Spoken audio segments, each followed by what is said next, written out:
Bonjour, dans cette vidéo, nous allons présenter la notion de dipôle électrique ou dipôle électrostatique.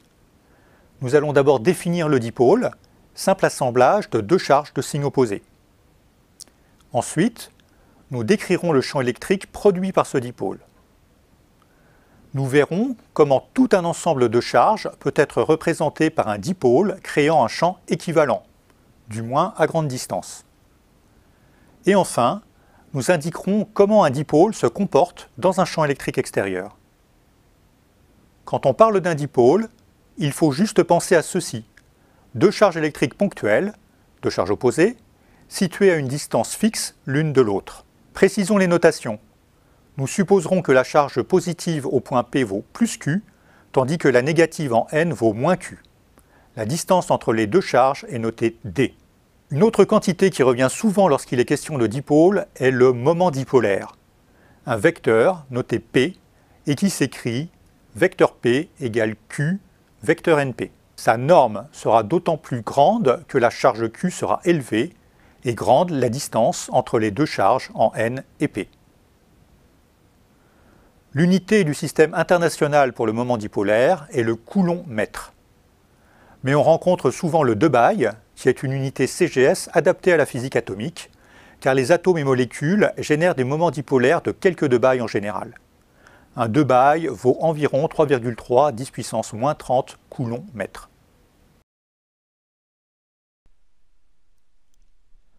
On considère maintenant un ensemble de particules chargées, mais dont la charge totale est nulle. De très loin, le champ électrique produit par l'ensemble est nul, puisque l'on aura l'impression de voir une lointaine particule ponctuelle et non chargée. Mais si l'on se rapproche, il arrive un moment où l'on commence à observer un champ électrique. Par exemple sur la figure, si l'on approche le nuage de particules par en bas à droite, on sera d'abord plus près des particules négatives, donc leur champ dominera.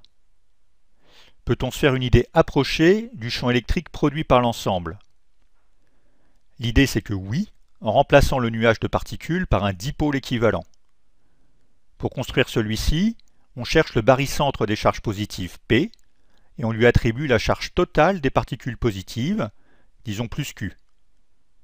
On fait la même chose pour le barycentre N des charges négatives, affecté de la charge moins Q. Les points N et P ne sont en général pas superposés, et sont séparés à une distance que l'on va noter petit d à nouveau. L'ensemble des points aura alors un moment dipolaire P défini exactement comme précédemment par P égale Q NP.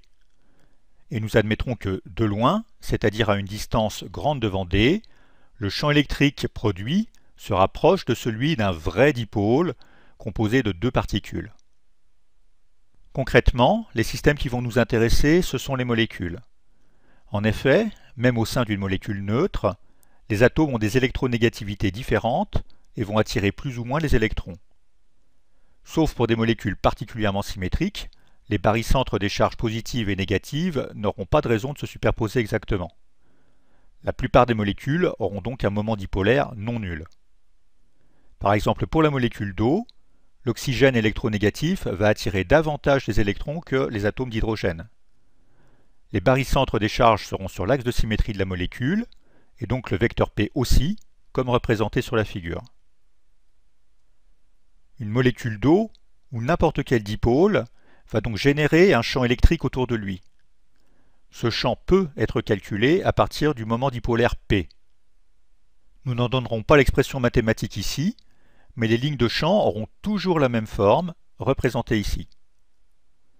Si l'on approche de trop près du système, le champ peut s'écarter de ce résultat. On reste donc à une distance suffisante pour que cette description reste valable, ce qu'on appelle l'approximation dipolaire. Par ailleurs, un dipôle et toutes les molécules qui présentent un moment dipolaire auront un comportement similaire quand ils sont placés dans un champ électrique. Supposons un dipôle plongé dans un champ extérieur uniforme, comme sur la figure. La charge positive du dipôle va subir une force dans un sens, par exemple à droite sur la figure, alors que la charge négative va subir une force identique, mais de sens opposé. Ce couple de forces va donc tendre à aligner le dipôle sur le champ électrique. Il y a rotation, donc orientation des dipôles dans un champ extérieur. Supposons maintenant que le champ électrique ne soit pas constant, et qu'en particulier, son intensité décroisse dans une direction donnée. Sur la figure, le champ est plus faible à gauche, sur la particule négative, qu'à droite sur la particule positive. À nouveau, le dipôle va pivoter pour s'aligner sur la direction du champ électrique. Dans le cas d'un champ uniforme, une fois aligné avec le champ électrique, le dipôle est soumis à deux forces de sens opposées mais de même intensité. Donc la somme des forces est nulle et le dipôle ne va pas se déplacer. Par contre, quand le champ électrique n'est pas constant, comme ici, l'une des forces va l'emporter et le dipôle se déplacer. On voit que dans le cas de la figure, la force sur la charge positive est plus grande et donc le dipôle va partir vers la droite. De manière générale, un dipôle va toujours se déplacer en direction des régions où le champ électrique est le plus fort, quelle que soit sa direction. Ceci aura son importance sur le comportement des molécules en solution. En effet, un ion est assimilable à une particule ponctuelle et chargée, dont l'intensité du champ décroît en 1 sur R2. Par conséquent, les molécules polaires autour de cet ion, comme par exemple les molécules d'eau autour de cet ion sodium, vont avoir tendance à s'orienter et se déplacer vers lui, comme sur la figure. On comprend que ce comportement va jouer sur la solvatation des ions, et que l'on pourra donc choisir un bon solvant, en fonction entre autres du caractère polaire de ces molécules. Une vidéo est dédiée à cela un peu plus loin. Nous allons rester là dans cette séquence, mais dans la suivante sur la polarisabilité, vous découvrirez comment des molécules non polaires peuvent le devenir provisoirement et acquérir toutes les propriétés que nous venons d'évoquer.